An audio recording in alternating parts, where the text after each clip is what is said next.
What if I told you that the Marvel Cinematic Universe may have already introduced the seeds of its greatest villain, and most people completely missed it? What if Loki Season 2, beyond all the chaos of timelines, Kang variants, and multiversal collapse, secretly planted a clue that Doctor Doom, one of the most feared names in Marvel Comics, is on his way into the MCU?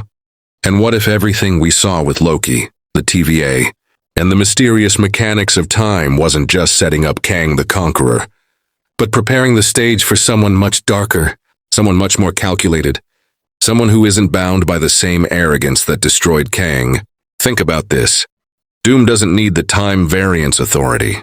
Doom doesn't need He Who Remains chessboard. Doom is the kind of character who looks at the multiverse not as a problem, but as raw material for conquest. And when you rewatch Loki Season 2 with that lens, you start to realize something spine-chilling. Doom's shadow is already there. Now, before we rush ahead, let's build this step by step, because like every great story, this theory unfolds with patience, tension, and revelation. Much like a Marvel movie itself, we need to ask the right questions first. Why would Marvel Studios, in a show about Loki, dare to foreshadow Doom? Why does the TVA's technology feel strangely ahead of even Kang's designs? Why did Victor Timely, the Kang variant we met in Season 2, feel less like the true heir of multiversal control, and more like a pawn in a greater game? And why do some of the TVA's mysteries align more closely with Doom's legacy than with Kang's? The answers aren't obvious. They're hidden in plain sight. But if you connect the dots, you'll realize that Loki Season 2 wasn't just about Loki's sacrifice or the fall of Kang. It was also secretly about the rise of Doom. And this is where our story begins. Doctor Doom has always been different from other villains. While Thanos believed in balance, and Kang believes in domination through time, Doom believes in inevitability. In comics, Doom often presents himself as not just the ruler of Latveria, but as the rightful ruler of all existence.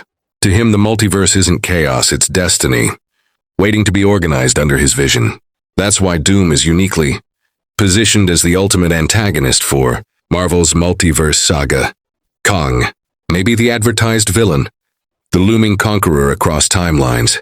But Doom has always been the character who comes in when the board is broken, when the pieces are scattered, and reshapes it all in his own image. In Secret Wars, it wasn't Kang who redefined the multiverse. It was Doom. He didn't just play the game, he became God Emperor Doom, wielding absolute control. So let's rewind to Loki Season 2. The TVA was presented as this sprawling bureaucracy outside of time, but its technology, its ability to prune, its time doors, its temporal loom, never quite aligned with Kang's usual style. Kang is a conqueror, yes, but his tools are often rooted in brute force, armies, and manipulation of future technology. The TVA, on the other hand, felt like something else entirely. Clinical, godlike even. Doom-like? Why? Because the TVA's entire purpose isn't to conquer. It's to control. It doesn't fight wars. It erases them before they start. That level of absolute authoritarianism matches Doom's philosophy far more than Kang's. Kang craves victory. Doom craves order, his order. And then comes Victor Timely, a brilliant, eccentric inventor plucked from the 19th century, presented as this almost laughably unthreatening Kang variant. The TVA, desperate for help, turns to him for salvation. But when you strip away the surface, something odd happens. Victor's story feels like misdirection. He isn't the true savior. He isn't the ultimate conqueror. Instead, he is a reminder of something else.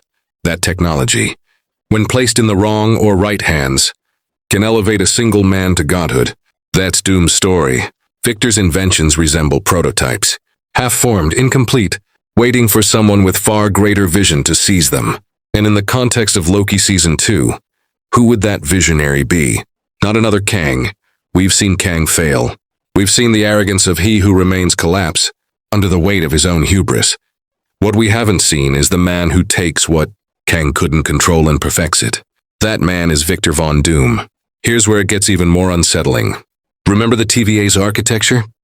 The retro-futuristic style, the cold and authoritarian design, the almost monarch-like image of He Who Remains ruling over everything.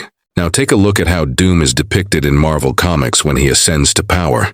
His citadels, his rule, his control of time and reality. The parallels aren't coincidental. The MCU thrives on layering foreshadowing. When they teased Thanos in Avengers, it wasn't just a random stinger. It was planting seeds years in advance. Loki Season 2 does the same.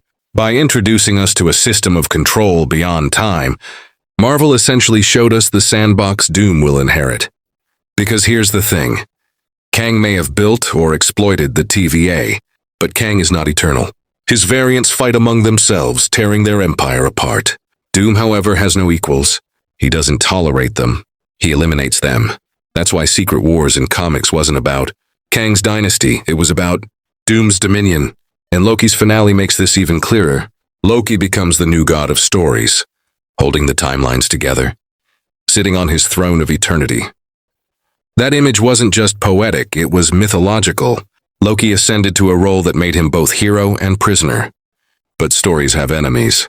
For every god of stories, there must be a challenger who tries to rewrite them. In comics, Doom has always sought to rewrite the narrative of the universe in his image, which means Loki's sacrifice wasn't the end. It was the beginning of Doom's rise. Now let's talk about one detail that most people missed. The TVA's Temporal Loom. Throughout Season 2, this machine is portrayed as the core mechanism holding all timelines together. But when it breaks, when Victor Timely tries and fails to stabilize it, something interesting happens. Loki takes its place. He literally becomes the loom, weaving timelines into eternity. But the question nobody asks is, who built the loom in the first place? Yes, the show tells us He Who Remains designed it, but look closer. Does it truly feel like Kang's creation? Kang is a warlord, a time conqueror. His technology is brutal, practical, and militaristic. The loom, on the other hand, is symbolic. It's almost mythical. A machine that isn't just a tool but a metaphor for destiny itself. That's Doom's hallmark. He doesn't just build weapons, he builds monuments to his will. And here's the chilling possibility. What if the TVA wasn't Kang's design at all? What if Kang simply claimed it, just like he claims futures and empires? What if the TVA was originally designed or influenced by someone else? Someone whose presence lingers in the machinery, in the philosophy, in the symbolism? What if the TVA's roots belong to Doom? Let's dig deeper. In Loki Season 2, Ouroboros, OB, is revealed as the TVA's chief engineer, the man who wrote the handbook that Victor Timely later studies. But there's a paradox. OB admits he wrote the handbook because he read it from Victor. Victor admits he wrote it because he read it from OB. This loop creates a closed circle, an infinite loop of knowledge without origin. But that raises the haunting question. Who was the first spark? Who gave OB or Victor the initial inspiration? Because closed loops in storytelling usually hide an outside hand. And if we're talking about foreshadowing Doom, then maybe that unseen hand is Doom himself, a man who manipulates events so subtly that the characters within them don't even realize they're being guided. This mirrors how Doom operates in comics. He often lurks in the background, pulling strings, waiting until the perfect moment to reveal that he's been orchestrating everything. The TVA's Ouroboros of knowledge could be the MCU's sly way of saying, the knowledge didn't come from Kang, it didn't come from OB, it came from somewhere else, someone else. And who else but Doom fits that mold? Now let's pause here. Notice how the story is building. At first we saw Loki Season 2 as a conclusion to Kang's saga. But now, as we unravel the TVA, Victor Timely, the Loom, and the Ouroboros of knowledge, we begin to see a darker picture emerging. A picture where Doom's fingerprints are already smudged across the canvas, invisible until you look closely. This is exactly how Marvel works when it comes to their biggest villains. They tease, they foreshadow, they build anticipation over years, and by the time the reveal comes, audiences look back and realize it was there all along. And so part 1 of this story leaves us with a question. If Loki Season 2 secretly teased Doom, then where do we go from here? How does Doom move from shadow to presence, from tease to reveal?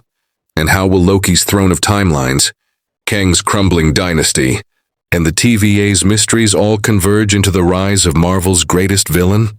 That's the story part 2 will unravel.